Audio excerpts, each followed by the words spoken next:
So these are salt marshes. These form in sheltered bays or estuaries where wave action isn't particularly strong so that plants can start growing. We're in Morecambe Bay, which is a large estuary right now. So as I mentioned before, there's not strong wave action, and we've also got lots of sediment coming from rivers, making this sand particularly fertile to these kind of plants.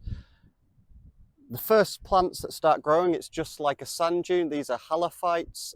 They are salt tolerant. They're pioneer species. They start growing, and as their root structures grow, that starts to stabilize the soil.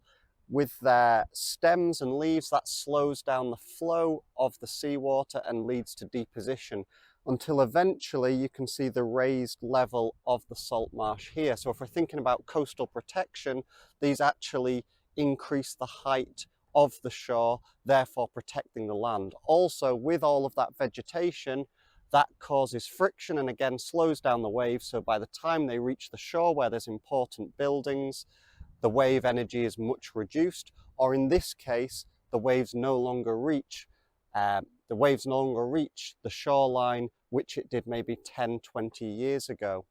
Salt marshes are particularly useful because they store carbon. You can see in amongst them all of the sediment, but also lots of the shells in it, so that stores carbon. They're important for wildlife. We've got lots of breeding birds in here.